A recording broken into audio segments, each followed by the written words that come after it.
Okay, thank you. Good evening and welcome to the Hanson Select Board meeting of Tuesday, July 16th.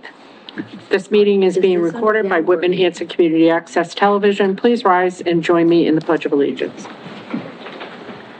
I pledge allegiance to the flag of the United States of America and to the republic for which it stands, one nation, under God, indivisible, with liberty and justice for all. All right, as usual, we have a jam-packed agenda. But before we get to that, Mr. Heel, would you mind reading the public announcements in upcoming meetings? Thank you very much. I can do that. Yes, we are looking for citizens at large to become members of the following committees: the Bylaw Committee, Cable and Internet Committee, Cultural Council, Economic Development Committee, Energy Committee, Historical Commission, Memorial Day and Patriotic Observance Committee, Recreation Commission, and the Zoning Board of Appeals. Volunteer applications may be found at the town's website, www.hanson-mass.gov, or by calling the Select Board's office at 781-293-2131. This is a reminder that all elected boards, committees, commissions, and commissions must reorganize at their first meeting after town election and report that reorganization to the town clerk's office. Upcoming Select Board meetings on August 6th, 2024 and August 20th, 2024. Thank you very much. Did you want to say a little? No, that's Okay, later. Okay, all right, okay, great. That brings us to proposed zoning bylaw amendment. Are we cooking on Zoom right now? Somebody needs to start the meeting. Somebody needs to start the meeting because I don't see Mr. Campbell, who was going to join us for this Waiting for the host to start portion. meeting. Waiting for the host. Oh, well, no, what else do we need to do? Okay, yes, for the streetlights Okay. portion, okay. But in any event, we still need to, So I have cable on my computer, but not up there. How do we do that? Why don't we do some appointments? oh, No, there we go. There goes the echoing. Yeah, you gotta mute your computer. Let's do 5, 6, and 7. To get So is them on Joe. the way while we wait for the, No, that's a great idea. right? Why don't we, get to, appoint Justine Ladroga to the Camp Kawani Commission? Did that we motion. talk to Justine Ladroga? Which is supposed to be what we do for any, new, See her thing in here. person attending.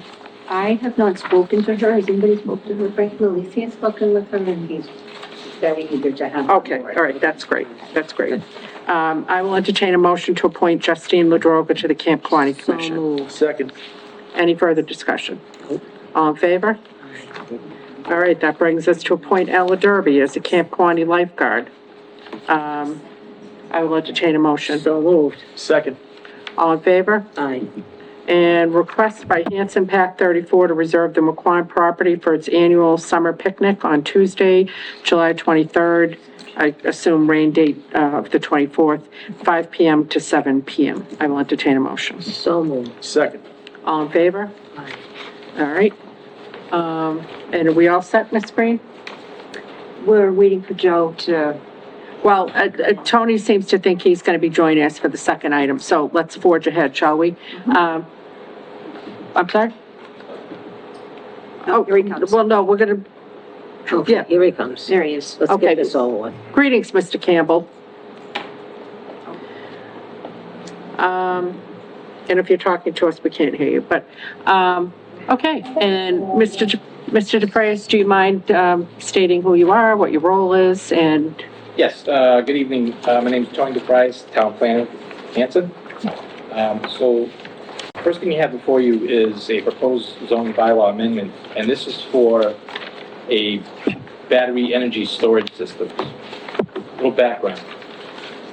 This bylaw was submitted last May at town meeting. It was approved at town meeting.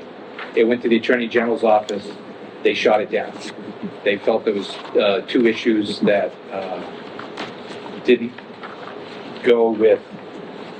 One had to do with basically language that we had that they felt was in conflict with, the Waltham case, which is regarding solar.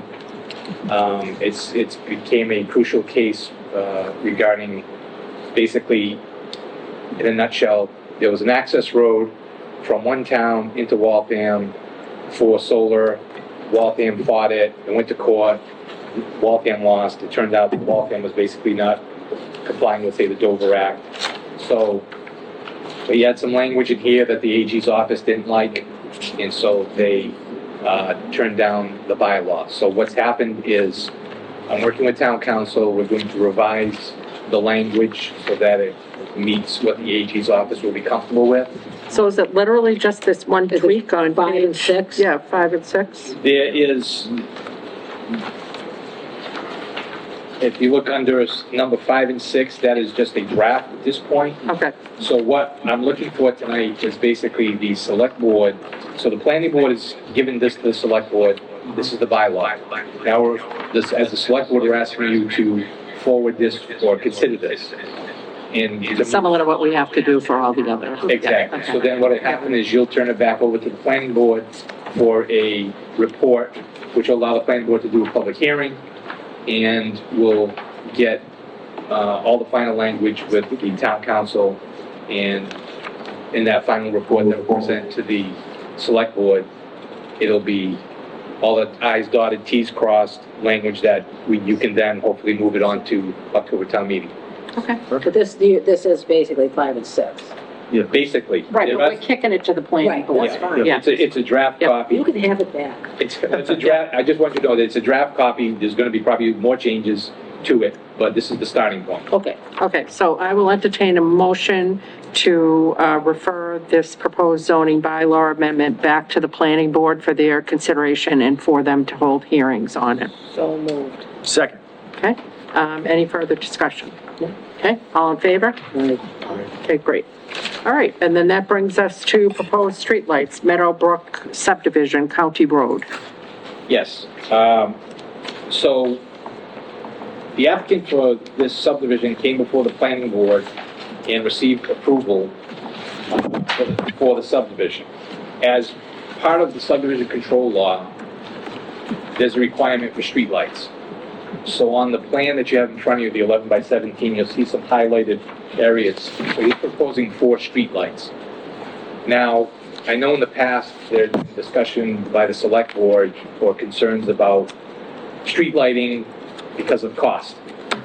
So I'm here tonight to basically try and speak to the board and determine, is that the board's position? Because if it is, obviously it's in conflict with the subdivision control law. And if that's the case, then, you know, now's the time for us to be able to talk to this developer about coming back to the planning board and asking for a waiver from that section and propose some type of alternative street lighting. If these lights are put in, is it at our cost? Well, as part of your package, you'll see that there was an application from National Grid. And you'll see that there are options there that once the road becomes accepted, it will be the town's responsibility to pay for those streetlights. And in this case, there is 4.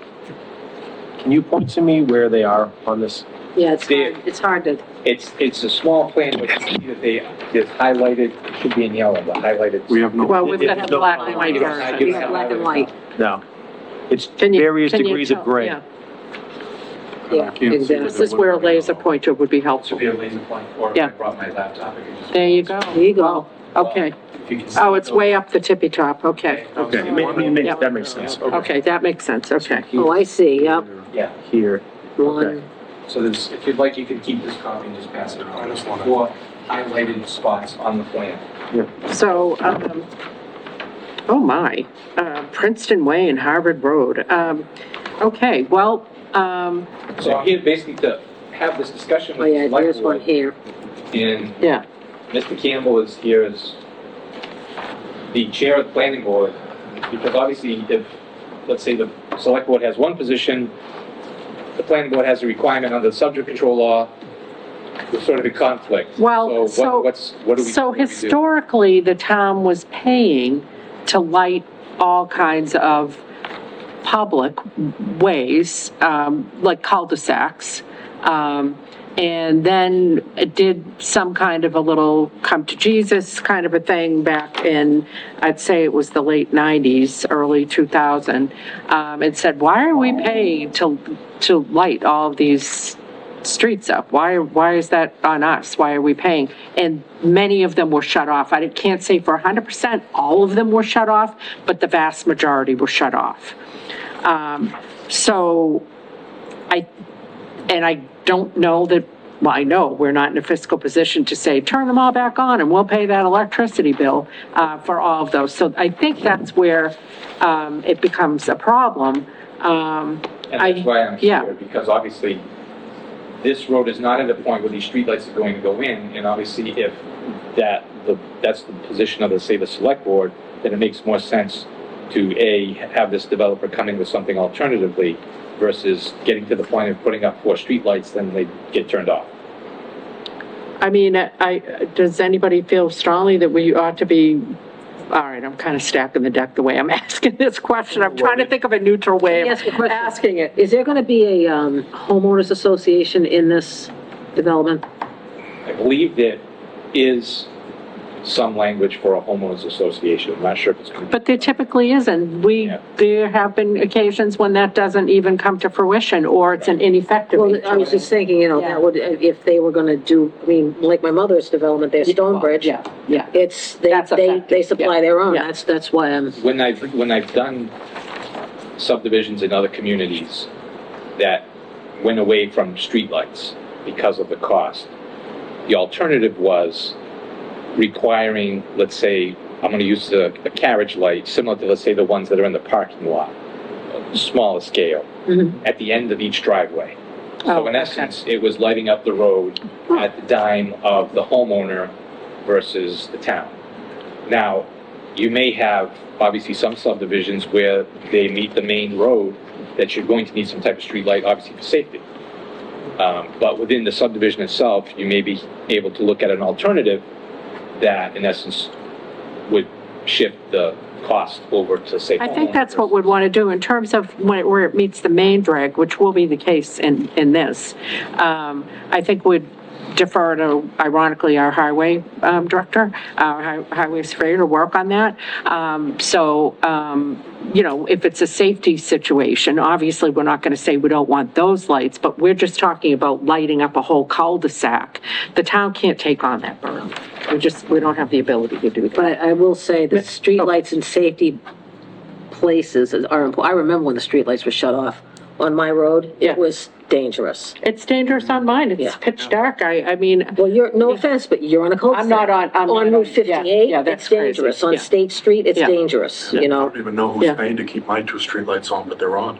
Yeah, well, now you've just called the universe. Mr. Weeks? So 2 things really quick. So I think, first of all, what we do for one, we have to do for everybody, Yes. right? So the idea is that if we're gonna be spending taxpayer money, we have to be spending it so that it's fair and equitable for everybody, because it's everybody's money. So I feel like we have to come at it from that perspective, with the idea being that safety is paramount. We want to make sure that people are safe. So we have to find a way to circumvent this, in terms of making sure that there's something there. I like the idea, that first option. I do too. But what about solar? Can we start moving towards solar? I know that Yeah, I there's mean, like that's things around that. something else that we can examine as an alternative. So Yeah. what would happen is, again, if the position of the select board is like, look, because of costs for these type of roads, let's say cul-de-sac roads, it's tough for it to have streetlights to cover those costs. Then we look at working with the developer on alternatives, whether it's carriage lights at the end of driveways or solar or other alternatives. Yeah. But it gives him the option now to come in and do this and speak with the select, Yeah, no, this planning is smart. board. It's smart and proactive. Yeah. I personally would like us to stop, and I know there's drawbacks, but there's drawbacks to everything. I just feel like if we can start making a move towards solar with more like a backup, I'd like to see that. I know they're more expensive, and I know the weather and the positioning of these things can affect all that stuff. But the alternative is where if cost is a problem, which it is now, and it's going to be in the future, where by funding one and not something else like a main road, to Ann's point, we're determining that one area, without doing any traffic studies or anything, is somehow more important than another. And I can't buy into that. So I think we should start looking at some alternative. Well, the street lights, I mean, under the planning board's purview, as any project that comes in, it's gonna be under review. Yeah. So that as a safety issue would come up. So for instance, this particular roadway, and I think Mr. Campbell might be able to speak even better. If my memory serves me right, it's lit up well enough for that straight part of the road, but you may need to add another one. But this is a case of more of these roads that are being new construction, you know, and looking at alternatives. You know, if you do, let's say, have a solar option, the town is gonna take on the responsibility of maintaining that solar option once you take on the road. You also have to look at that cost. Yeah. You know, I think your solution is elegant because it addresses the safety concern, but it doesn't shift the financial burden to the town, which we can't take on. And to Mr. Weeks's point, we need to be consistent with the way that we're handling this. We can't suddenly say, well, all new developments, we're ready to take on that cost. But if you were here before, 2024, sorry. So I think your solution, I thank the planning board for thinking about it and for reaching out so that we can kind of harmonize what the town's longstanding position is, and what you guys are required to do. I mean, I'm hoping, within this year or 2025, we need to go back and start looking at revisions to our subdivision control law, because the last revision was 2012. So we need to get back into that and look at revising the subdivision control law to get, say, the newer engineering standards, drainage. And this is obviously an issue with the street lighting, is something we could come up with an alternative solution. Then at least moving forward, any new developments would understand, this is what the planning board would expect. And I don't know if Mr. Campbell was. Mr. Campbell, did you want to chime in on anything? He can't hear us. Oh, so that's awkward. Okay. Yeah, It's doubly awkward to be echoing. My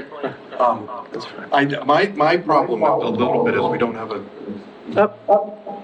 a standard for this, but it is a public road, as with the other ones we're talking about. So if a public road for safety needs streetlights, we should probably have, maybe outside of this, but have a streetlight plan going forward. Well, that's what Ms. Well, that's what you have under the plan, under planning. Any new road that's gonna come. I'm not talking new, I'm talking existing, the ones that are shut down and, across town. What is the plan for streetlights? We don't have one. We shut them down because it costs too much money. Yeah. That's the problem. Yeah, as far as what's existing in town, or the number that have been shut off, I have no idea. Yep. And as far as the ones that are there, turning them back on or changing them over to something else, like say a solar situation, we'd have to go down that road to try and figure out what. Yeah, solar sounds lovely. I mean, that's on a phone, on a light pole is a great idea, but that's gonna have its own initial cost up, Yeah, and maintenance having the costs. developer. costs. It's gonna have maintenance costs, Yeah, maintenance absolutely. costs. Yeah. It's not a silver bullet, it's No, not. it isn't. Ms. Green, the only reason I saw you raising your hand is I'm looking at the Zoom. Okay. So I have asked National Grid for an inventory, Okay. but that was probably 4 or 5 months ago. They said it does take months, but I did ask them for a full inventory of the streetlights that we have in town, to see if they can give me what streetlights have been red capped, meaning shut off, either LEDs. through failure to someone for pay for them or a request. I haven't got that yet. National Grid did transition a lot of our streetlights on the main roads to the LED. They use less, I do believe. They do. I mean, Yes. because when they first did it, we actually received complaints from people where the lights were too bright. Yeah. And I said, well, this is your choice, on or off. Yeah. So they all chose to keep them on because the wattage for the LEDs that's there is actually the lowest wattage they could go. So it was either on or off, and they chose to keep them Yeah. on. So it was a little bit of getting used to, but hopefully I will still reach out to our National Grid contact to see where they are in the inventory so we can determine those questions. Okay. Did anybody have any other questions or comments for Mr. DeFrayis, and, I'm sorry, so Mr. Campbell can't hear us and we can't hear him? Correct. So it's completely fruitless to even really have him here? So very He can see us unfortunate, yeah. shaking our heads and gesticulating, but, okay, all right. So, I mean, Yeah, he can chat. Yeah, okay, Chat, yeah, but he can't hear us say that. okay. so I guess if we sort of recap, if you will, it's a fair statement to say that the select board would prefer not to fund these type of situations and look for alternatives Correct. to have these lights, except for situations where obviously, let's say, a new road meets a main road or, you know, to that effect. And again, that's a situation where I would expect our highway director would chime in, you'd talk to Yeah, them it'd be part of and, the you know. process of yeah, full approval anyway. You know, To say. yeah. Just like we would if somebody asked to have a street light added on a main drag for some reason, or, you know, some traffic calming things to be added, you know, they'd be part of that process. Did you need us to take a vote, or were you just doing a sanity check? It doesn't need a vote. This is more of a bringing this to you to have a conversation. Okay, Because, you know, obviously we need to have a different direction.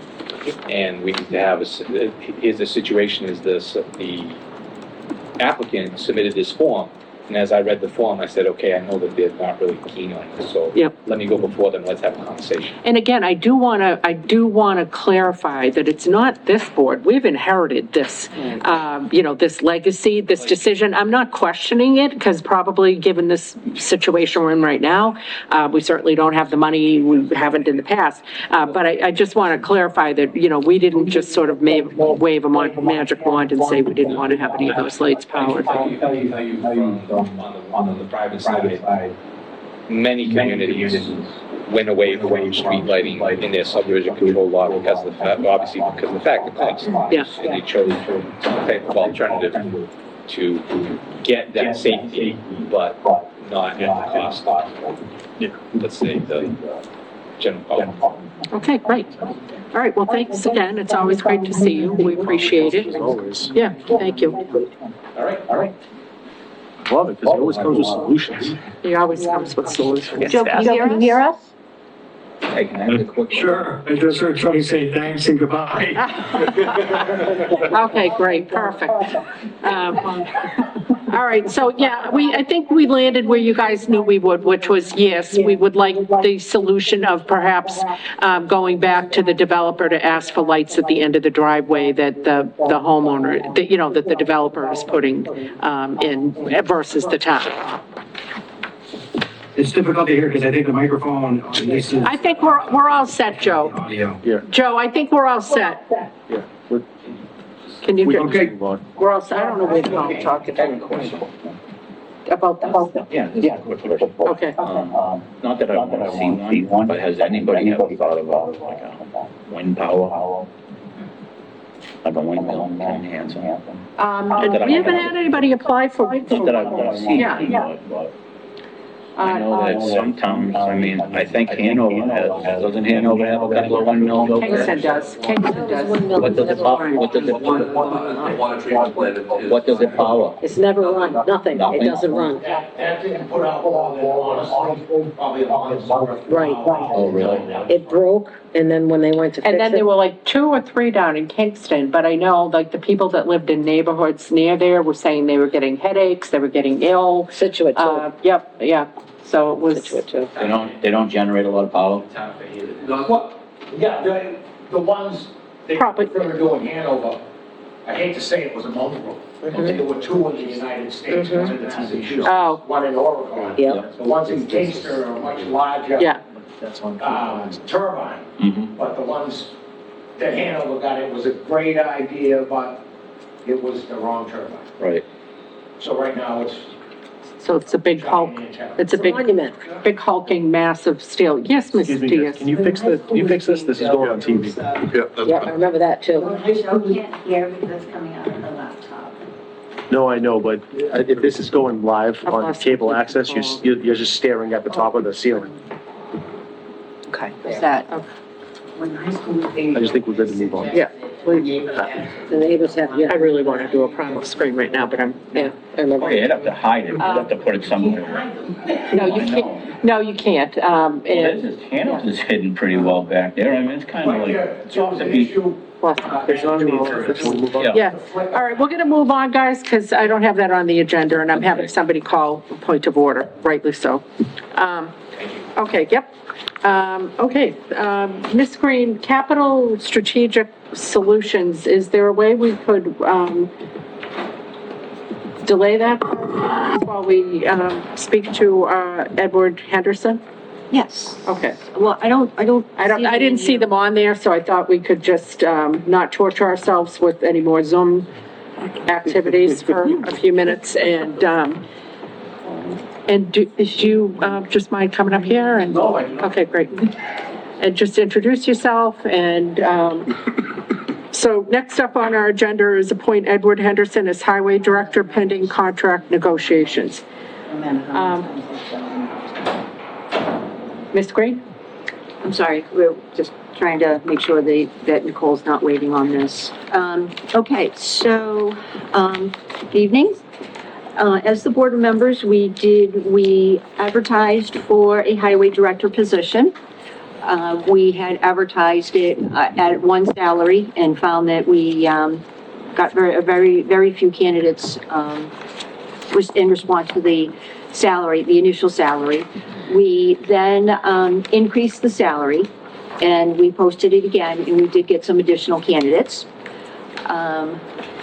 Kurt Lane and myself did interview a number of candidates, and we have before us Edward Henderson, which, as far as his knowledge, his background, years of working with heavy equipment and asphalt, paving, mechanic information.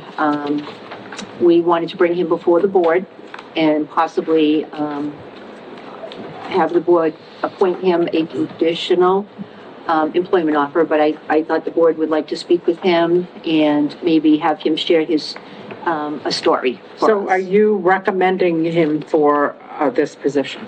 So I have talked to two of the references, who are the highway director of the Rockland DPW and then the highway director of the, Salisbury. I'm sorry? Salisbury. Salisbury, highway director of the Salisbury DPW. Both gentlemen, do highly recommend Mr. Henderson. As far as his knowledge, they both said that he does know the business as far as, road paving, the basically CDL heavy equipment operator, very knowledgeable. He is very good with people, worked very good, together in a collaborative environment. And both have offered that if he ever has any questions or just any guidance or help with anything, that both of these gentlemen stand by, with an offer to help him with anything. So do you recommend them though? Do Yeah. you recommend? That was the question. So I would recommend that we offer a conditional offer of employment subject to a full background check, medical, physical, drug screening, and then maybe come back before the board with any of that information, and then continue with contract negotiations once all that information so- comes through. He's in front of us because you and Mr. McLean believe he's the best candidate Yes. for the job. Okay. All right, so do you just want to tell us a little Good bit about evening, Select yourself? Board. My name is Edward Henderson. I live in the town of Hanover, resided there for 2 years.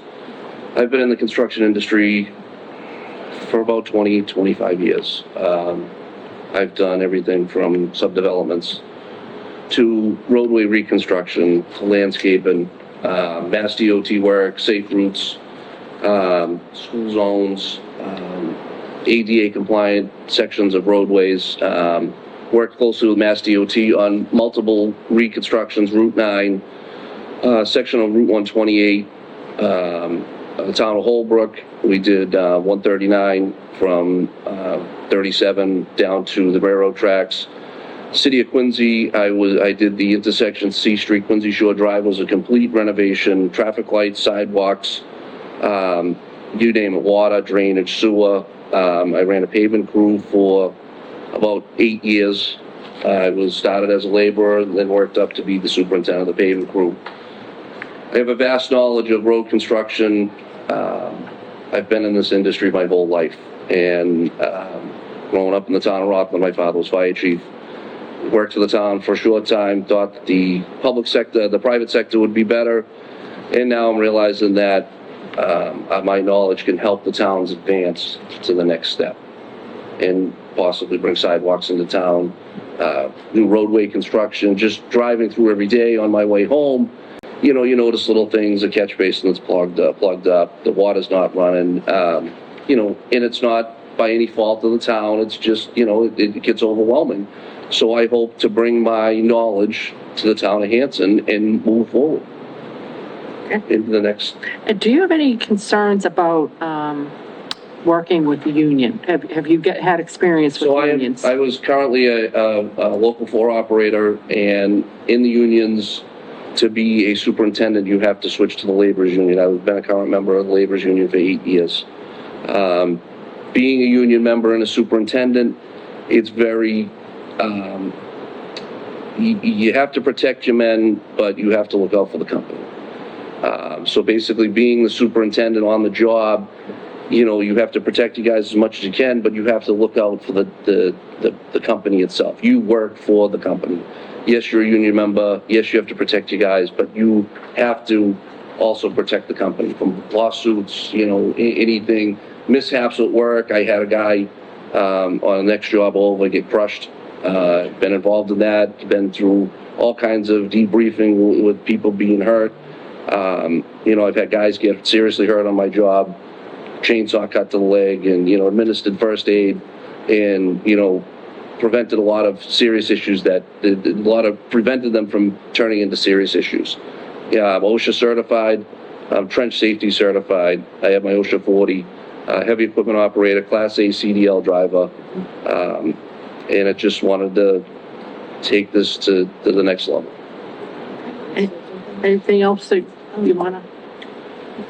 Mr. Henderson, is there anything you'd like to explain to the board regarding anything they may have heard regarding the past?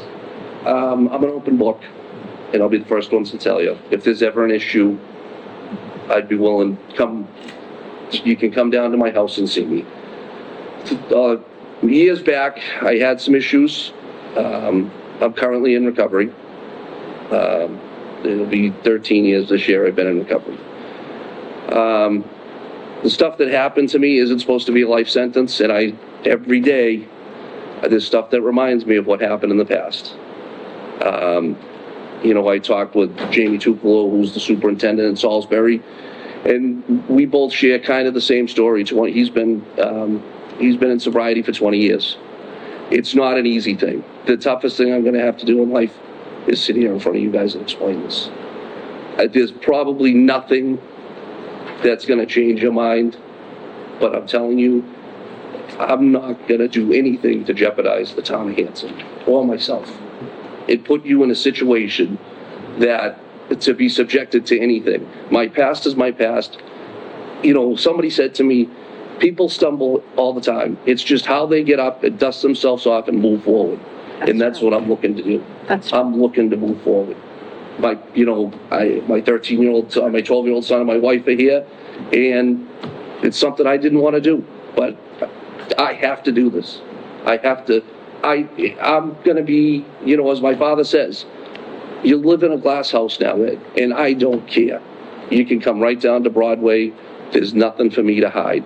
The town wants to question me on anything. I got nothing to hide. I'm just here to make the town better, and that's what I want to do. Well, we appreciate your candor, and certainly I think none of us is without mistakes or transgressions in our past. So we appreciate you laying that on the line. I thought you were. I have some stuff Yeah. even before that. So, first and foremost, no one does. people would be lying if they said it never passed. So I don't know what it is. I appreciate you putting it out there. I come from a place where, whatever happens, happens. You move forward, your behaviors in the future are dictate who you are now. So I don't want to have to belabor or turn this into something more than that, for the sake of, everybody here. So for me, I'm more focused on what you can bring to Hanson and what that's going to look like. So from my perspective, there's been a ton of turnover. And thank you, again, it's not easy to have these conversations. I want to acknowledge that I appreciate that. I don't want to gloss over it, but we've had a ton of turnover, in this department, especially over the last handful of years. We're looking for someone that's going to be consistent, that's going to be positive. He's had to hear me say this before, but that's going to hold people accountable and make sure that, and accountable doesn't mean mean. It doesn't mean over the top. Just provide structure, provide consistency. Make sure that you show up when you say you're going to show up. And most importantly, Hanson, as you probably are aware if you've driven through the town, we have the best streets on the planet when it comes to snowplow season. I want to make sure that is maintained. So, yeah. Tell me about what your goals are, where you see yourself, and what your leadership style is like. I hear you're a people person, but give me specifics. Like, what are people going to expect when you walk in the door? So it's going to be a slow process. Yeah. I need to get in, focus on talking to the employees that are currently there, meeting with them individually, and then as a group, finding out what their concerns are. My goal is to be here to retirement. I want to go after grants for the town. I want to make this town into Rockland, Hanson, East Bridgewater, West Bridgewater. I want to go to that next step. I've been on jobs that the smallest crew I've had was 12 guys. I've been on jobs that I've had 112 guys. And there was never a complaint that nobody didn't know what they were doing. Everybody knew their task. And the work got completed and nobody got hurt. My goal at the end of the day is to make sure every single employee that I am in charge of goes home safely. I do not want to have to call anybody's family. Okay. Snow plowing, it's a big thing of mine. When I worked for the town of Rockland, the highway superintendent there, he was big on snow plowing.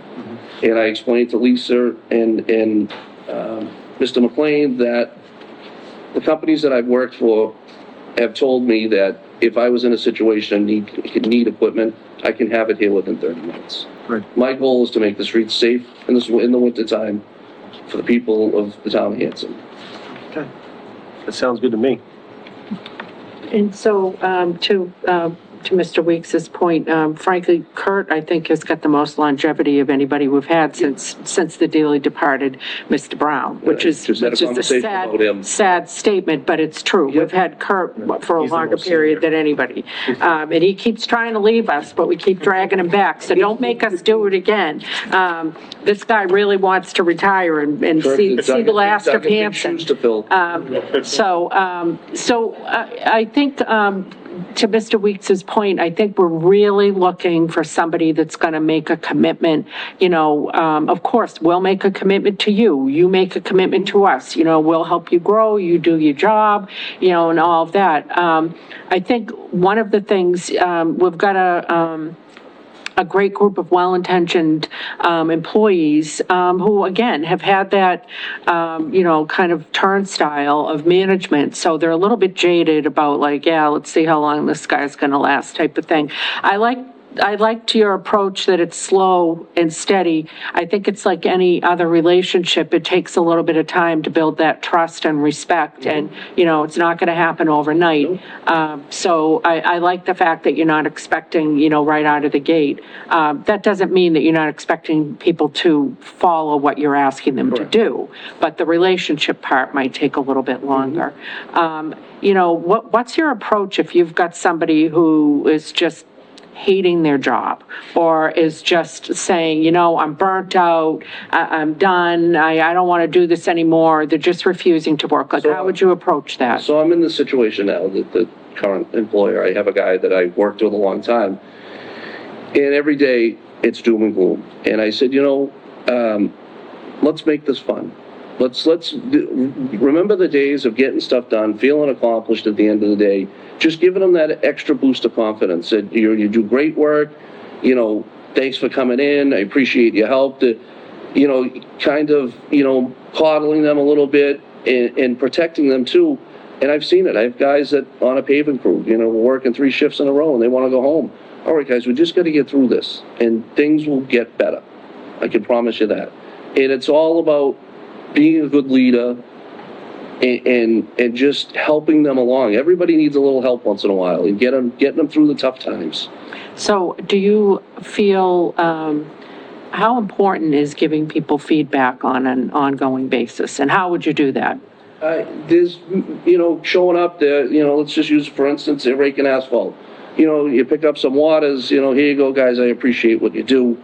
You know, thanks for coming in. You know, I know it's hot out here, you know, and just the positive influence. And there's going to be a lot of that for the first 4, 5, 6 months, getting them to trust me as their boss. And I understand the turnover. I don't want to turn over. I want to stay.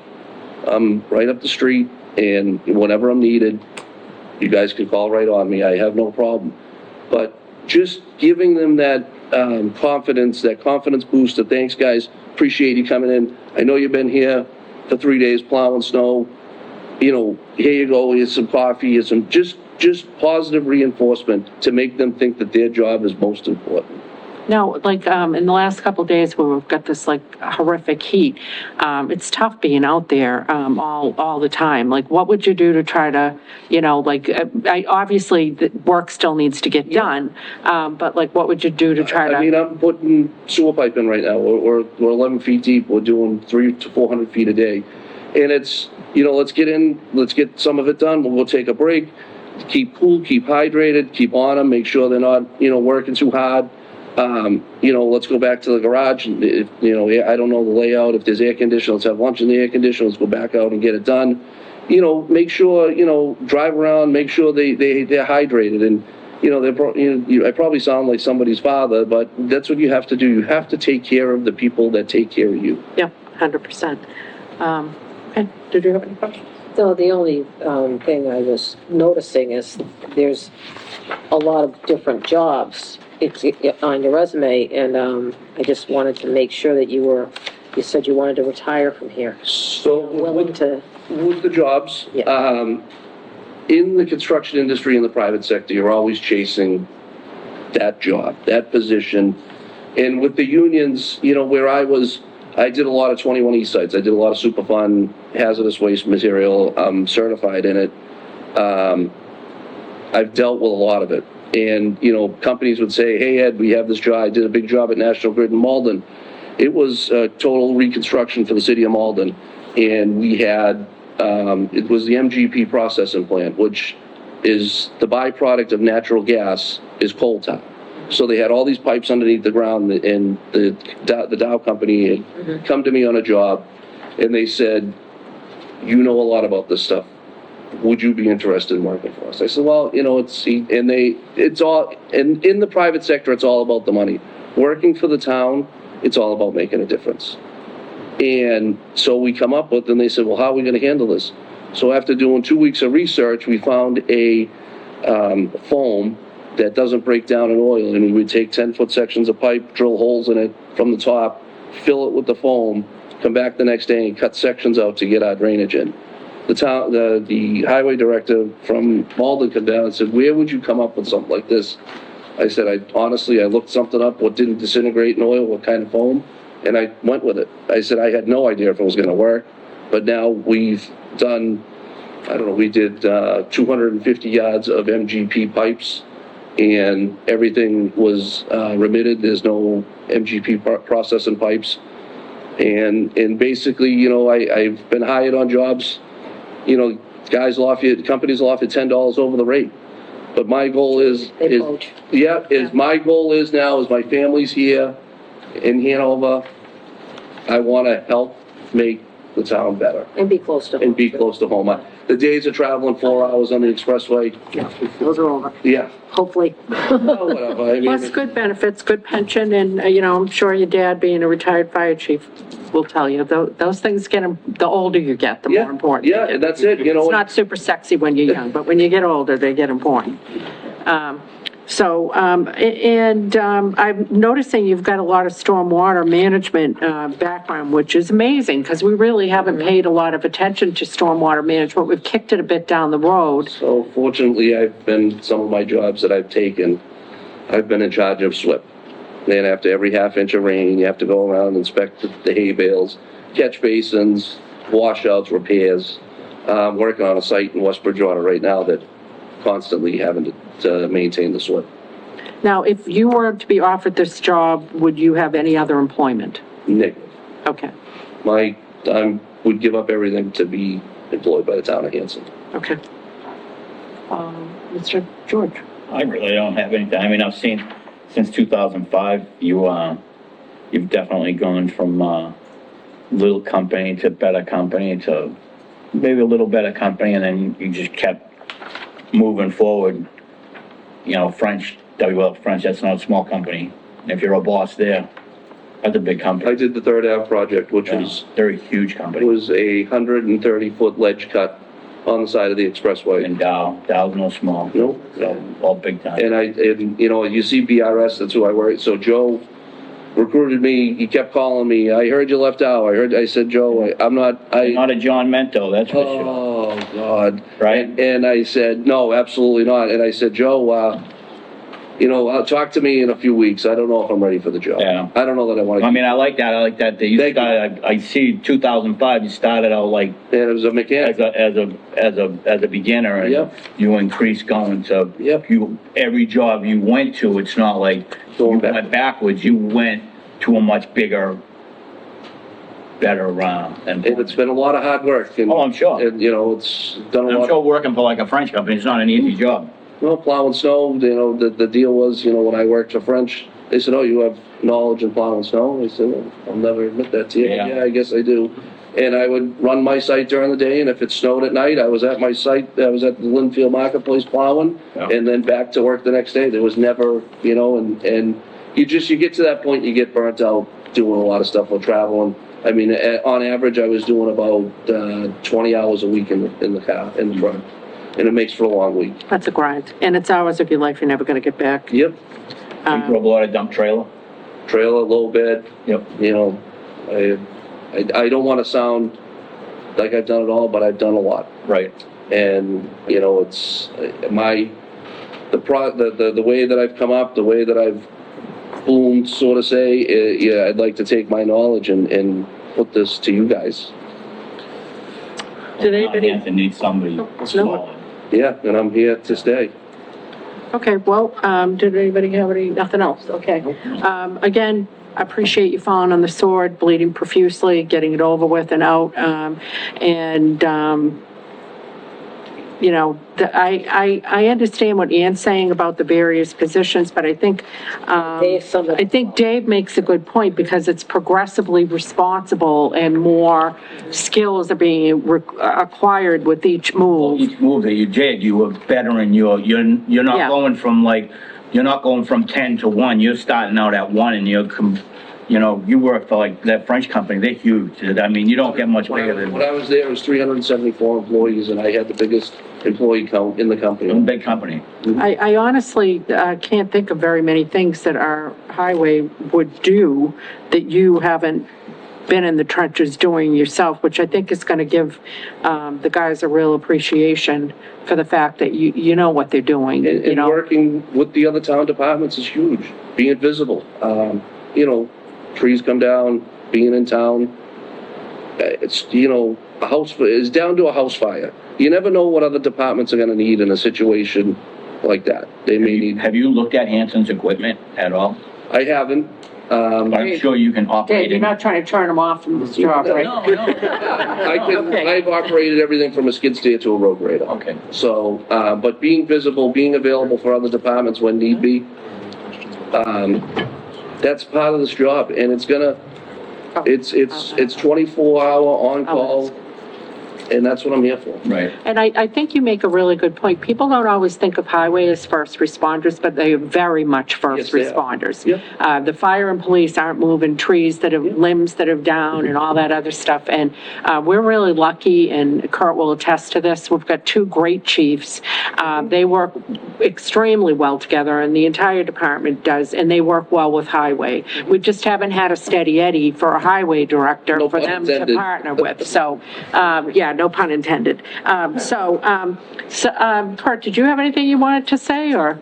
No, I'd like to thank you for the comment on the snow and ice. Yeah. Changed that in 20 and 21. Yeah, you do a great job. 62% of our salt use. You do a great, I know when I'm over that Rockland line, even when I don't know I'm over that Rockland line. No. I'm like, I won't take offense to that. yep, no Point offense, fingers yeah, at towns, but. yeah. Same with There's two Hanover. towns that Yeah. begin with an H better than that. It's Yeah. same with Hanover. I go down That's great. State Street and I cross over So- that little Yeah. bridge and the road goes Exactly. do you all need the a motion time. for this? I like Hanson. I will entertain a motion to appoint Edward Henderson as the highway director pending, pending contract negotiations and, Full background check, and, medical. okay, I would like to Just entertain a that regular motion. medical? Because he's got a DOT, he's got a. And I have to go every 2 years for that. Yeah, well, Yeah. there's a separate entity that takes care of that. We do the non-DOT, physical and everything. Okay, we're in the middle of a motion, so we got a motion and a second, all in favor? Aye. Aye, okay, welcome on board and thank you. Thank you very much. It was a pleasure. Thank you very Yep. much. I won't let you guys down. Nice to meet you. Nice to meet you soon. Thank you. Congratulations. Thank you very much. Madam Chair, I'll be right back. Okay. All right, that brings us to, I guess we'll move on to the meeting minutes. Yeah, let's do that. There's something weird going on with the camera It's your laptop. again. Because she's not. I mean, there's perilous angles happening here. You just hit the video at the bottom, so that way you can just shut off the camera. There. No, We haven't even done it yet. I'll make a motion to approve the minutes for July 9th. Thank you very much, Mr. Weeks, for I keeping second us that on motion. point. Did I have a second? Yes. Okay, and all in I favor? seconded it, but All right, Oh, you don't count because you're in my bad I ear. know I'm not. You're my bad ear. I can tell I don't concentrate. You're my bad ear. Ed and I make a good pair over here. Are you got the good ear space? Who said what to who, you know? Right about that, yeah. And seconded that. All right, and Mr. Heel, did you want to talk to us about community power? Okay, this was on the committee updates. Sure. Of interest, they just reached out to us and told us the National Grid has announced that their next basic service price for August 1st through January 31st, which is 8 months, is about 16.055 cents per kilowatt hour, compared to our basic service, which is 13.2, which is about 3 cents better. And this is actually, I believe, from what I understand, this is their lowest rate of the year. When it comes to January, it's probably going to go up again. So the basic people that are going on the basic are saving 3 cents. Of all people who are eligible to opt into this, 77 customers are participating. So there's a 77%. Oh, 77%. 77% rate of people opting in. And basically, they figured out that during just this 8-month period, the average homeowner or household in Hanson will save about $136. So if you in my mind, I say, well, maybe that would come out to about $200 in a year, but you can't really do the extrapolation, but $136 in the first 8 months, or the next 8 months. so we're assuming that the other 23% decide to opt back out. in, because they opted out of this. Yes. They're basically just giving away $193. 100, Is that what it was? What was the average savings? $136 $136? on average, yes. So they would have saved on average, those other 23% would have saved Yes. $123. Yes.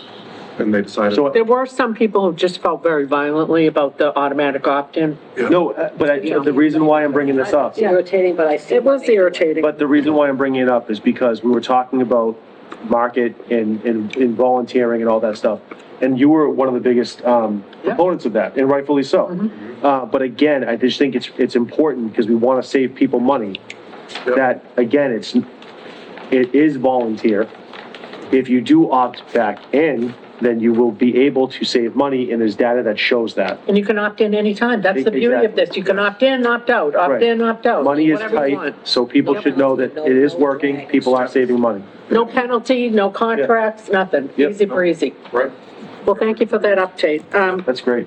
Economic Development Committee, we're meeting this coming week on the 24th, so nothing to report there. High Street Park Committee, anything? The only thing is, Lisa and Tony are doing a great job of trying to get the ball moving. But that's basically it. We're not gonna be meeting in August, unless something happens. But, Tony's doing a really good job of trying to get us quotes and trying to move the needle forward. But that's it. Nothing really substantial. McClellan, you guys Before you know? go on, I have a What? question, because High Street Park Committee is the only one that has not been renewed has not been reappointed for this year.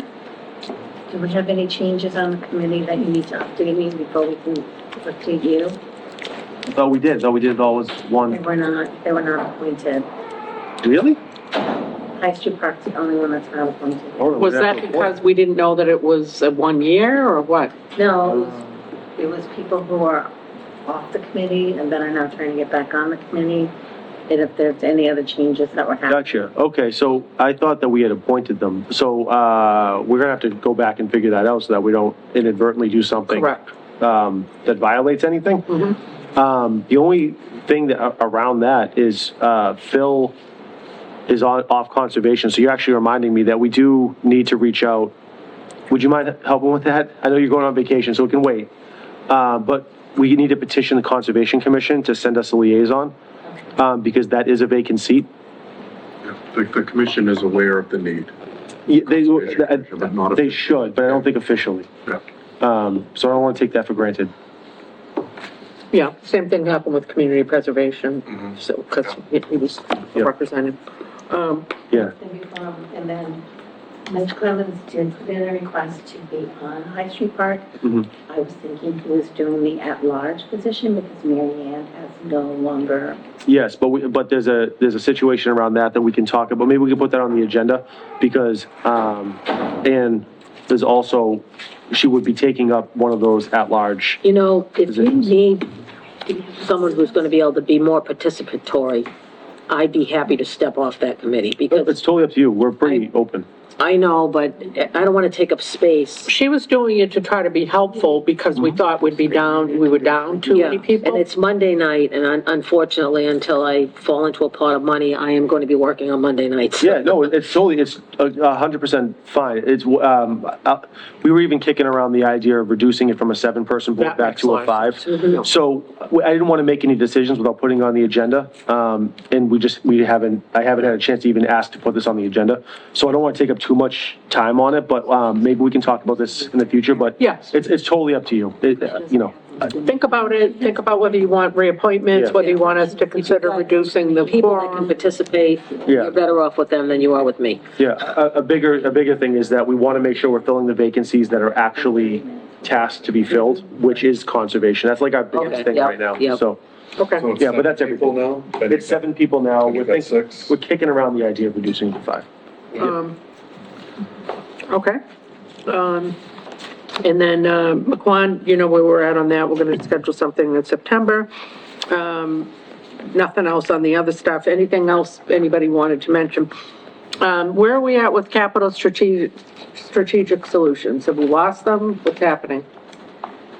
They have the new link. Hopefully they'll be joining us very shortly. While we're waiting for them to join us, we have the pleasure of having Ms. Diaz with us. And as you will all recall, at town meeting, in order to fund the Whitman Hanson Regional School District budget, we were required to cut positions and the like, and some of which hit the Board of Health pretty strongly, and some of which hit the transfer station, which required the Board of Health to undertake a discussion about what would that mean in terms of closure of the transfer station. And I was just wondering, Ms. Diaz, I know you guys met last week, I believe, and made a determination that Sunday was going to be the day? Sunday be the day. And do we know what the effective date of that is going to be? We're waiting to hear back from the negotiations. Okay, okay, Those are union positions. okay. So,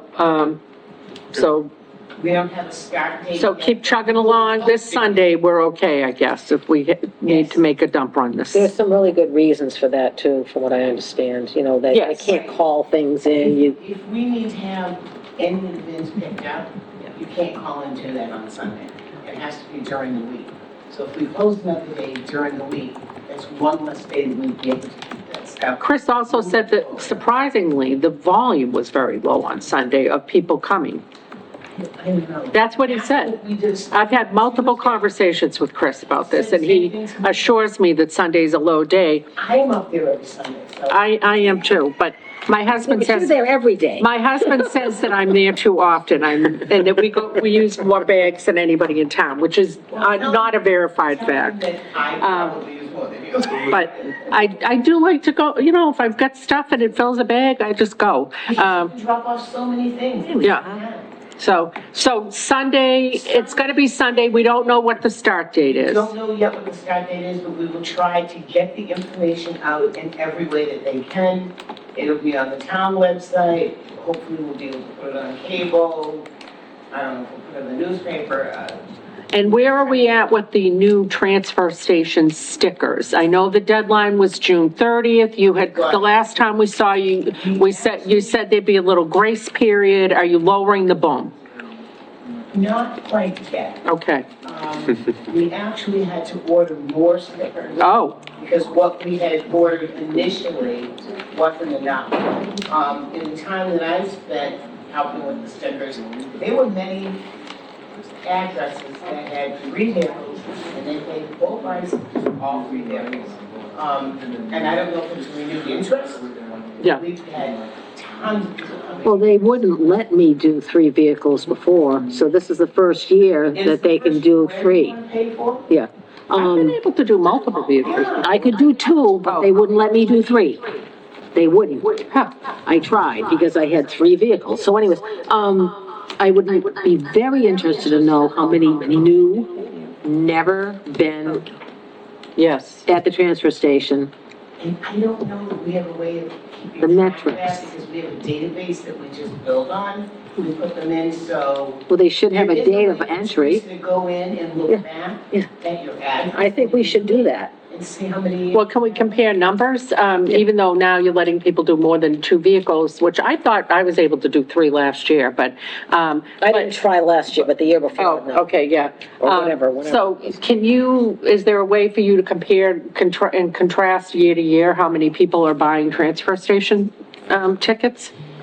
There is, except it's, the little hard part is that if people buy multiple. Well, If I buy 3, you know, it's not 3 new households. sure you can dump a database onto a spreadsheet and it can be analyzed. I've asked Denise to do that. But I know that there's definitely a lot more interest because what we initially purchased, we were out of within 2 weeks. And was that initial purchase based on historical purchases? Good idea. Yeah. We thought So, it would be. yeah. This is my point is, I know that there are people within the town hall and the associated whatever that want to close that station down because of, they think that it's gonna be, I don't know, cheaper somehow, but it isn't. No. It's exponentially more expensive for people to get private pickup or for the town to do private pickup. Correct. And I will die on that hill. We know I'm just that. making that You public. don't have to because we did the work already, we have a report, that's, it's gonna be 3 times the cost. So what I understood, this is what I understood, is that when they did the, when we did the whole thing with the enterprise fund and everything, which I have a problem with that, but it's gone, so. But when they did all that, and then we upped the price of the bags and the stickers, all to meet this need that we had to pay for the transfer station, then the money goes into the general fund now, and now that we're gonna go back to that same mentality of it costs us too much money. It doesn't. We're generating more money? Yeah. Well, just being on the task force, I mean, we got quotes saying exactly what you're saying, which is if the entire town went to curbside, the cost would be exponential. Yeah. For what folks would be paying for either what they're paying for the transfer station or what they're actually paying individually per household. It's actually more. Yeah, it's way more. All the services that you get at the transfer. Right. Yeah, there are that's additional what I mean. services, and you had a whole bunch of things going on, Right. there too. And I You got a lost my fan train of club thought. here. Yeah. I almost got to finish a whole thought. I lost it. No, I got interrupted, so I just forgot what I was gonna say. I'm sorry. I don't know what I was about to say. I just lost it. Okay, right. Well, That it's worth it, you were saying that it's worth it. No, it was worth it, but there was, something that we had discussed that in the, came out the back end. on the task force. Yeah, I forget what it was though. Was it a hybrid? Keeping the transfer station open for a period of time? No, it was, I mean, we're not even it's- posted to talk about this. I just yeah, wanted an update, but. yeah, but I'm seconding that it's substantially Yeah. cheaper to do, what it is now. And to keep up with the enterprise and all that other stuff, one of the biggest issues was the buy-in for that and the plan for that was assuming that 100% of the people would be paying into all the stickers and the bag fees and things like that. Nobody anticipated the amount of folks initially opting out into private pay. Right. Nobody anticipated that. The Right. projections had not been able to keep up, and inflation has not allowed us to keep pace with the funds. That's where you're finding the problem. We never charged for stickers. At the beginning, yes. Until 5 years ago. Yeah. Right. And we should have done that. Yeah, definitely. All right, well, thank you for that update. It was a little impromptu, but I know it was a burning question on many people's minds, including the staff at the transfer station. With that, we will, thank you, Nicole, and I'm not sure who else is. Michael Oh, Michael, yes. Thank you for waiting. We're all set to hear the Capital Strategic Solutions presentation, even though we now sound like we're on the Starship Enterprise and have a massive echo. I have no way to.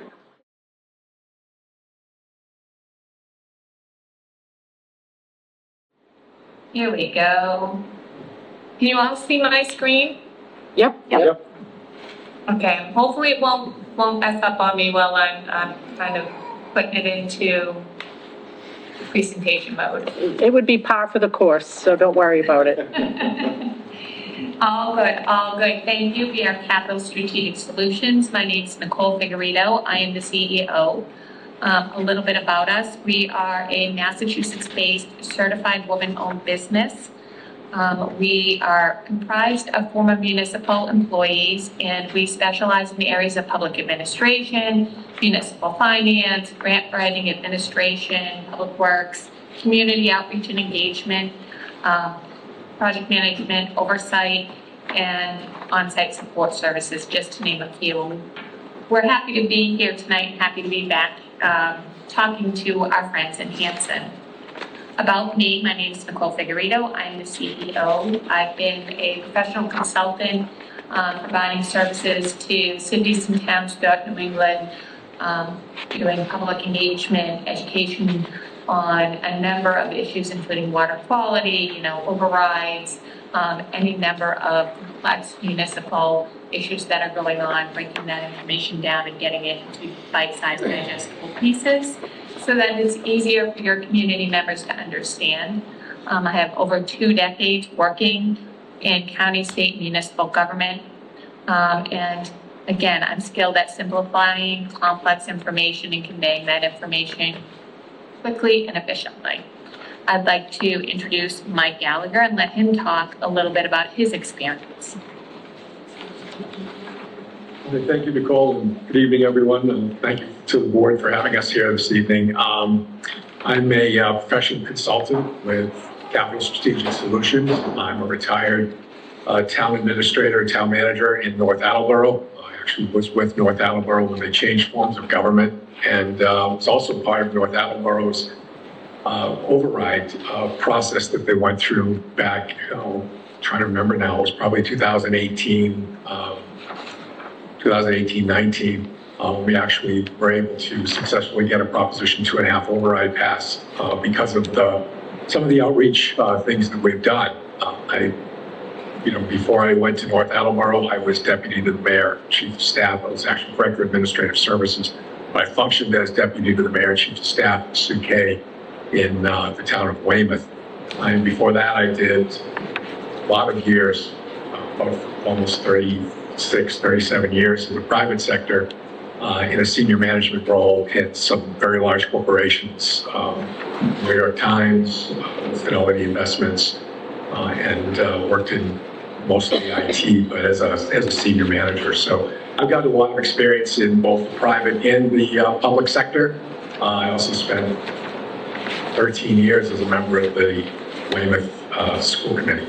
So I've got a lot of municipal experience and a lot of experience in dealing with financial issues that towns and cities have had.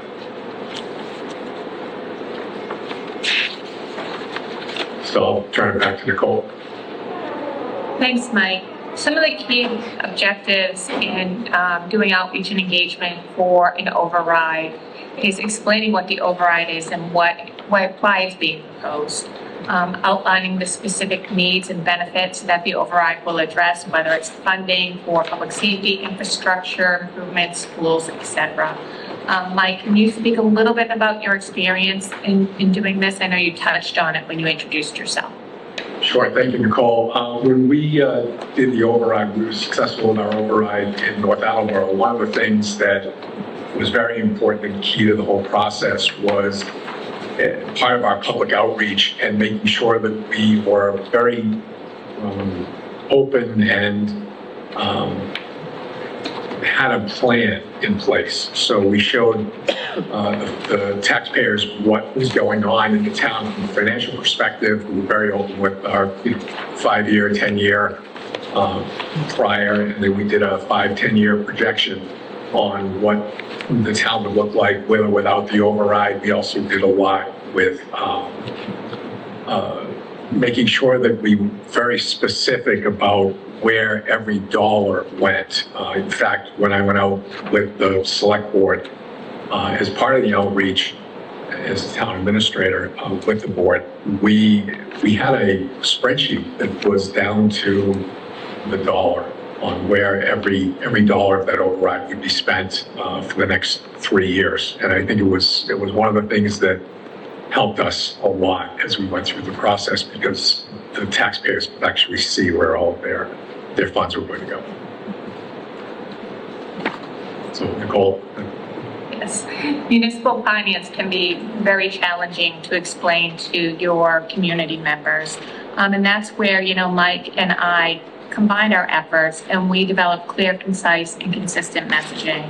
We highlight the benefits and address the potential concerns. We use a variety of communication tools, whether it's your website, your social media channels, press releases. A really great thing that we do is also a lot of community meetings. We go meet your community as well where they're at community events. I know that you have a town newsletter that you share with your community members as well, and that has a deep, good size subscriber list. So we would use your e-subscriber list. And like I touched on earlier, community meetings are key. So we want to organize a series of town hall workshops and present the information and answer questions and gather feedback from your community members. That feedback piece is really important. It's a great piece of the puzzle, because you don't really know what your community members do understand and don't understand about an override. I know that I'm very fortunate. I've already been through one, and I also work with a number of municipal, a number of employees that have municipal backgrounds, such as Mike Gallagher or Blythe Robinson, who's on our team, or even Jennifer Thompson, who is the Chief Development Officer, as well as my business partner. So these are the implementation steps. It's going to start off with data gathering. And Mike, can you talk about that a little bit? Sure. Thank you, Nicole. One of the things that is going to be very critical in this whole process is to actually get all of the data together, pull together, as I mentioned before, what we did in North Attleboro, which is to explore all of your historical financial revenue and expense data, and then present that, build that whole picture for taxpayers. So we show them, here's what's gone on for the last 5 or 10 years. And, that would depend on what the data looked like, whether or not you needed to go back 10, you might be able to go back 5 and tell a very interesting tale. And then, as I said, do the projections on what that what it would look like with or without any kind of, revenue enhancements through an override, and then build that plan. As I mentioned, do a very strategic, very, very detailed plan on how the town intends to utilize all those funds, and then make that your consistent message as you go out and speak to the public, because you are going to have those people that are going to look at you and say, why would I give you any more money? But if you show them what's happening to their town, because it is their town, it's their money, people understand. They understand when you show them all the data. And that's a great point, Mike, that it's their town. So you're giving them ownership into how these funds are being spent. So the launch phase will include an announcement and distribution of informational materials. The engagement phase will include a rollout of a series of community meetings and workshops, and we'll continue to provide updates through your different channels, as well as utilize your local media channels and your local cable access program. We'll take all of the feedback that we get from those community meetings, and we'll analyze that feedback, and we'll adjust the messaging and the strategy.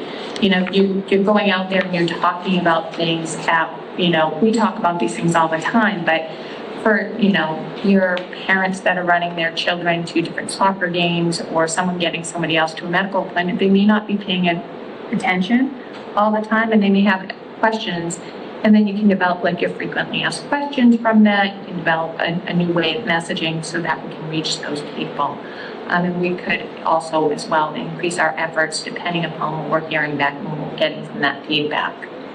And then that would roll into the voting phase to ensure that there's maximum visibility and access to that information so that they know what they're voting on. And they have that information so that they can make an educated vote on where those funds are being spent if they decide to move forward with voting for the override. And we would encourage community members to get out there and vote, and encourage their friends to get out there and vote, regardless of, which side of the fence they're on. So with that, I think that that's our presentation, and we would look forward to hearing from you and any questions that you may have of us. Any questions? Cost. Well, How much is it? It's a lot of work. Proposal. Yep. Yeah, I wanted to say, development of educational materials, but then there's an additional service for direct mailers, which would be delivering the materials to the townspeople. That's an extra $5,000. I noticed that wouldn't come out of the cost of the contract. That is an additional cost. Yeah. Yeah, that's why I'm talking about cost, because we've been down this road before where I thought that we had the cost figured out, and then come to find out it wasn't what we thought it was. Well, that's So why I want to brought be that up. exactly. That's why I want to be very clear about what this is, because I'm going to be very transparent. It's going to be already a hard sell if we're asking people for an override by spending $50,000 that we say we don't have to spend. Which makes no sense. On the other hand, I'm going to play, I was going to play devil's advocate though and say these guys did a marvelous job getting our social media up and running. Oh, it is. And, I mean, they're worth the money, but do we have them? No, it is not a matter of competency, Yeah, because I think it's exactly. absolutely fantastic. So we do have some ARPA money left Okay. from the treasury bucket, which is we can use for general government services. So we could use Yes. ARPA money to pay this, That's why we're even talking. including the $5,000. Yes. Okay, definitely would have. That's why, well, that's why I said, Miss Green. Sorry. Okay. I get it. I That's just helpful. noticed that. All right. Okay. So cost is squared away then? And there's nothing that we can think of that the $50,000 could be better used and spent on for ARPA funds? There's no capital projects, there's no anything that I have to ask the question because someone's going to kick me if I don't. Right. Yeah, absolutely. So, Amy, as they said, the most important thing is to get the information out there, to collect the data and get the information out there. Yeah. You know, given the staffing in the office, we can't do this alone. We really need the support of Capital Strategic Solutions where they have people that have been through this process, you know, that have a lot more insight, and this is what they do, Right. like every day. But to answer Mr. Weeks' question, is there anything more important? I don't think there is. We are at a critical crossroads here. And if this does not happen, we are looking at catastrophic cuts. Not just town government, but schools, the whole way across. This is it. I know people, you know, sort of like the boy that cried wolf every year. We're like, this year we've felt a little bit of the pinch, and next year we're going to feel the full blow. Can I just say, one of the things that people have to realize is they're paying more money at the gas pump, they're paying more money for the groceries, they're paying more money for everything. Well, our costs running the town have gone up the same exponential amount. So we're not gonna be able to do And it. thank you for mentioning that, because one thing I see all the time is they've raised our taxes, they're raising our taxes. No, we have not raised your tax rate. The tax rate has not been raised.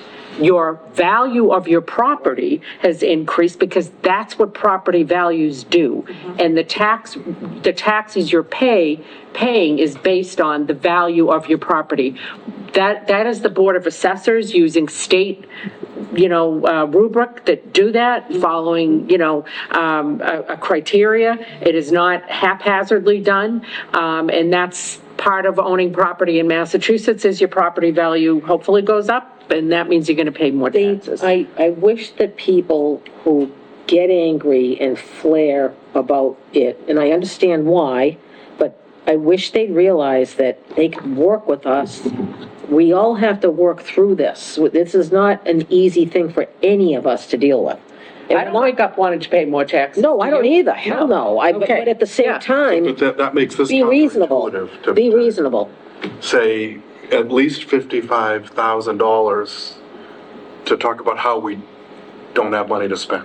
Right, but it's not coming from our town budget. It's coming from a very special bucket of money that is federal money that we can only use for very specific But there reasons. are other things we could use it for if we didn't use it for this. I'm not saying no to this, I'm just saying it's counterintuitive to spend more money to tell people we can't afford, and people, I see the townspeople coming back and saying, why are we spending money? And we do, to Joe's point, we need to know exactly what we're getting for that $55,000.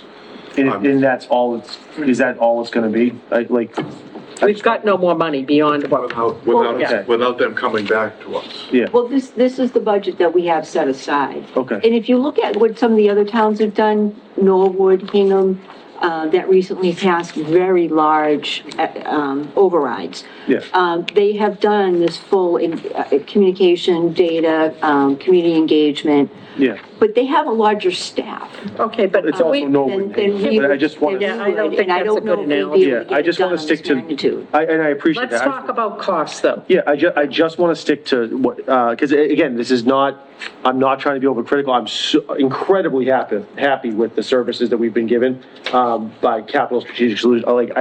The outreach is fantastic. The picture, everything is great. So it has nothing to do with that. It's just, we represent everybody. So I am going to just ask, you know, I want to make sure that let's just say it's $50,000 for the sake of just rounding. I just want to make sure that the ARPA money that really couldn't go anywhere else, that you are saying this is your, as the ultimate person in charge of the finances of the town. in terms of staff-wise. You're saying this is a good use of money. Laura is saying it's a good use of the money. I'm not disagreeing with that. I just want to make sure that 50,000 doesn't turn into $100,000 or $75,000, then we're pulling out of free cash. So all of this stuff is accounted for. It didn't before. It was just a misunderstanding of where and how much, but we didn't go over budget before. I don't disagree with that. So if we hold the budget, I think it's a good value. No, I just want to make sure the budget that's here is what we're going to, Yeah. that's what we're going on. Well, yes, so can we drill down a little bit on what it is we're getting for the money that we have only by the grace of God, otherwise known as ARPA?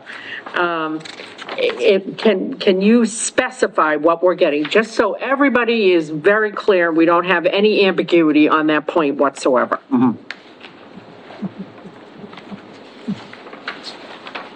Nicole, you're muted.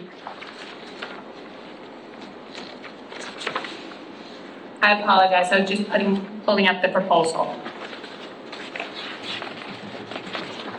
So Our game plan is to work side by side with Lisa and your administration and help communicate the financial health of your community, your revenue sources, your expenditures. We're going to develop that strategic plan to get out there into your community.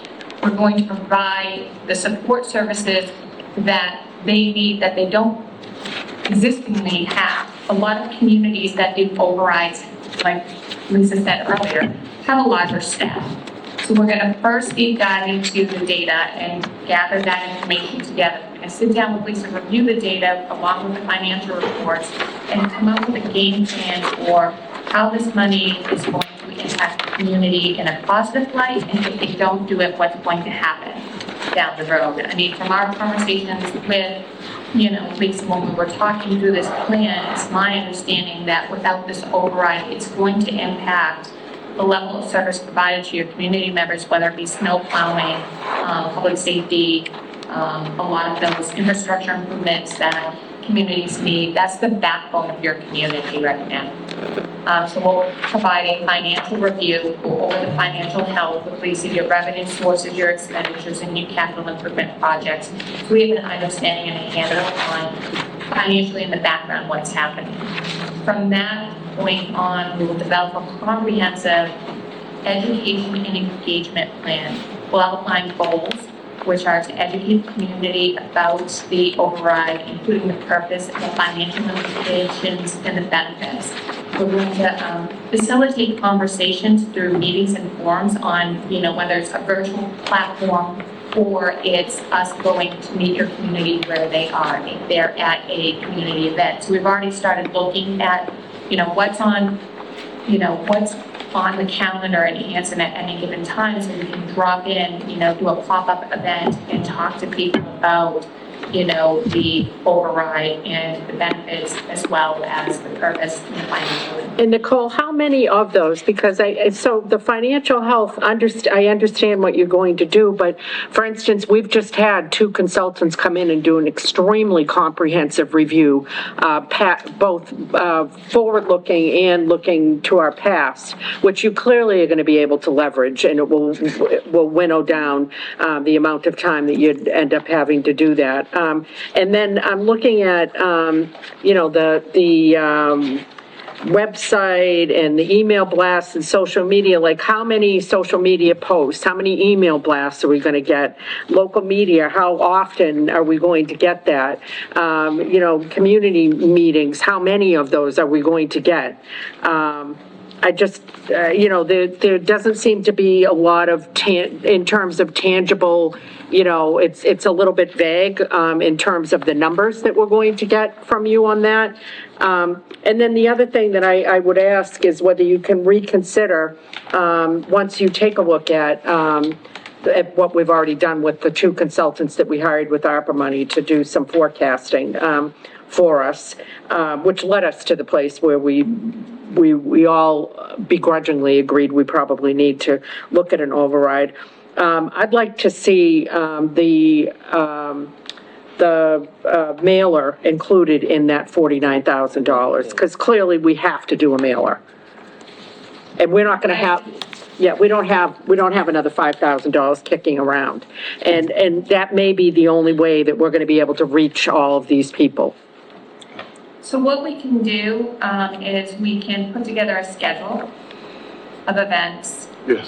We can work with Lisa on that. We can provide you, I'll have Mike kind of take a look through that data that you already have and provide me with a guesstimate on how many hours that he believes it's going to take for us. It's one thing for you to understand everything that you have going on. It's another thing for us to digest it and kind of reuse that information for your community members. So I'm going to have Mike take a look at that and we'll work together on that. And we can come back with to another meeting, or we can send it through to Lisa and she can present it to you with a clear and concise plan of this is how many public engagement opportunities that will come out and do in person. This is how many virtual meetings that we'll do. This is the mailer and how much it's going to cost to design it and be distributed. Yeah. And we can come back. Yeah, I think we'd like a little more meat on the Yes. bones in terms of like a project plan type, timeline type of thing. Yeah. With cost Sure, I mean, we associated. usually do that after we've done the financial, guide. That way there we have a better handle on, okay, this is what we think, and we kind of try to get our finger on the pulse a little bit stronger, but Yep. I'm sure that Mike and I can carve that out and get it back to you. We can probably get it back to Lisa by next week. Okay, that's great. Yeah, this looks great. We're really excited about, having our staff have some support and us having some support, in trying to educate people and trying to get the facts out there. It's a difficult conversation. Like I said, none of us wake up saying, hey, today's the day I want to pay more taxes. That's just not, the way that anybody's really wired. We're really at a very critical crossroads this year, and I think all of us to the person feel as though if we don't do everything we can to educate people, and then ultimately people are gonna vote and they're gonna make the decision, but we really need to bring the facts, clear and concise facts, so that everybody has got the best picture we can possibly provide to them, and then they make the decision that they think is right for the town and for them. And that's all we can do. Did anybody have any other questions for? Okay. All right, so will you take that under advisement to see if there's a way, once Mike kind of looks at it, and see if we can include that $5,000 worth of mailer in there? Yeah, we'll Okay. do another deep dive and we'll get back to you next week. Okay, that sounds awesome, and thank you so much, and thanks for, for the many, many things you've done for us, and for the nightmare of logistics that you encountered this evening. We apologize. It happens Okay. everywhere, All the no time. worries. All right, thank you so much. Thank you. All right, take Bye, care. Nicole. Bye, Michael. So do you need us to take a vote on that at all, or? No, because they're going to come back. Okay, all right. I did a little fiddling. Can we take ourselves off of the Zoom here? Off the Zoom. Get rid of the Zoom. I Thank you. did a little fiddling, I mean, in the 48, whatever, but, 5,000, I really think that should be in I'm there. glad you called that out, because it stuck a little bit in my craw. I'm like, No. what's the point if we're not gonna do a So meeting? the other optionals, are $17,000 worth, plus, and then there's this phone bank thing. Okay, first of all, I don't think we need a phone bank. We definitely don't need translator total- services. no, we don't. And we already know that the lovely and talented Lynn McDowell was able to Yes. do that estimator Yes, for I the know. taxes. So now Exactly. We don't that need- I she's saw shown that that. skill, I saw that. we can save $1,500. So also, total if all used was 90, it's $98,050. Yeah. It'd really be good, instead of saying, okay, here's 50, you owe us 50,000, we'll do 5. What is 50,000 include? Well, that's what she's gonna get, A yeah. line item, and I don't know that she's gonna come back. No, she said she's gonna say how many of each thing in the timeline and da-da. That's because I'm like, this is very big. They could do one town meeting and one, Well, that's the thing, that's what I was trying to get at, what does it get, and then all these optionals increases it, I mean, it'd be total, Right. it's another 50 grand, so Yeah. it's like, how do we know? And they do a great job, but whether it's ARPA money or raise and appropriate, it's still our tax money, and we want to make sure it actually It's true, is but- being used appropriately. and honestly, we only have 50,000. That's all we have in That's it. ARPA. We're not going to That's come up it. with any other money, so that's all we've got. So it's gotta happen for 50. You'll want. We're working with 50. That's it. So, okay, well, You know, They that's, didn't go over budget on either of the other projects. Right, no, I No. know, that was my point, we did not go over Yeah. budget on the other stuff. But did they do anything with the Of course website? they did. Well, the fact that the website is still in limbo is not their fault. that's our, Not not, supposed to do the It is not, no, they No. are not supposed to No. do the website, I guess that's absolutely the not. concern that no, they were never It was- supposed to do that. It was supposed to be our IT guys, and Yes, and that. that's a whole that different failed discussion. miserably. Okay, so we're opening up old wounds here. Yeah, we are. We're ready to go for Which is always I'm good. still mad. Well, we actually have the town administrator report first, In yes. October special town meeting. Items 6 and 7 still that need to be approved. Nope, we We already voted did on We those. voted on those. I didn't hear you vote. Well, we did. We do have we have the special town, we voted on all of that. We voted Um, on all of them. We have special town meeting left. You talking about special? We did, yeah, No, do that's we the have only thing we anything have for left. special town meeting? Oh, no, we did not talk about special town meeting, you're right. Did we have That's what anything? we're talking about now. I printed it out, but I realized I still had the MBTA Communities District in my draft, so I know that's dead, and I took that out. So just to drill down on that, the planning board met not last night, but the previous Monday, and there was no motion and no second to revisit the MBTA zoning. So it's not going to be on the October town meeting. Now, although that may seem like, okay, big whoop-de-doo, I got a call today from Mrs. Cafardo from the library saying there's a new twist. And the new twist is that, as you will recall, we applied for a grant for the library to potentially be either a new library or an addition.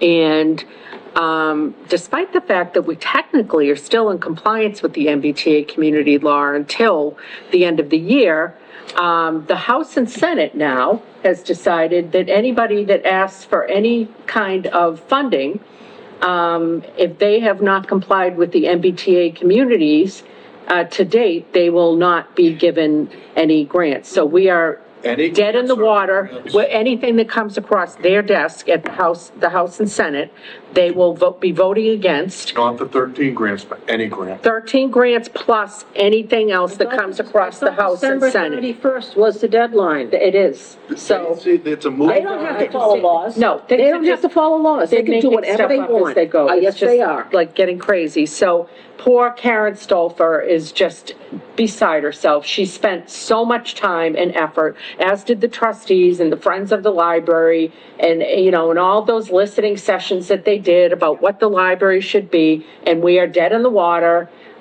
So it's clear that they're going to continue to find ways to punish this community for not complying. Yes. But that said, since it's not even gonna be on the October town meeting, we will continue to not comply, and that's the will of the voters. So, anyway, totally Grants are going away. off topic, but you did trigger me when you talked about the sorry, MBTA but, community. We do have some articles. I have a couple placeholders as well. Things are coming in. Okay, I'll probably have something. what's your deadline? August 6th, I'll definitely have something to show you. What's your deadline? For articles, August 2nd. Okay, I okay. could have something before we meet to send you. Let's see what happens when I come back. Just, you know, yeah, whatever you've got. August 6th is the next town meeting, Yes, August 6th, which is my birthday. No birthday cake needed, but I'm hoping for a quick meeting that evening, okay? I don't have much of a life, but occasionally. Okay, with that, speaking of life, Ms. Green, the town administrator's report. Okay, Madam Chair, Madam Vice Chair, members of the board. So, Hanson Community Power. I just want to report what we've got for percentages now that that's Oh, been. actually, you might have stepped out when Mr. Heel already gave us that update. Oh, you stole my thunder. Yes. Well, okay. Yes. Makes my town administrator report that much shorter. I'm gonna guess 77% of the people that received the mailer, I don't know, I'm just, okay. 94% actually in the Hanson Standard, which is really excellent. 4.72 Hanson Basic, and the Hanson Plus is 0.36%. So hopefully, folks are starting to see the savings on their electric bill. Not with the air conditioning running. Yeah, not these days. It could be worse, though. We could be 120 degrees like Yep. Las Vegas. So I had an interesting conversation the other day, and more to come, but this is just, an introduction, with a representative from the Mass Department of Fish and Game, who currently, they maintain, to a small point, the barrage. So they did come to me and expressed that they have an interest. Initially, they were interested in purchasing a very small portion of the light control property that Hubble still owns, very small portion. But they came to me and said they have an interest on purchasing the entire light control property, the entire property. There's still much more to be talked about. And they know about the brownfields, Ms. They Green know about the mentioned it. brownfield situation, and there is a large interest.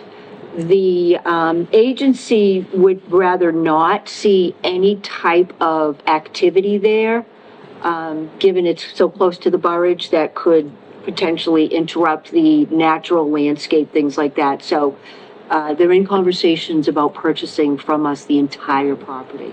Now, we do have an appraisal that is quite a few years old, so we would need to get an update from that.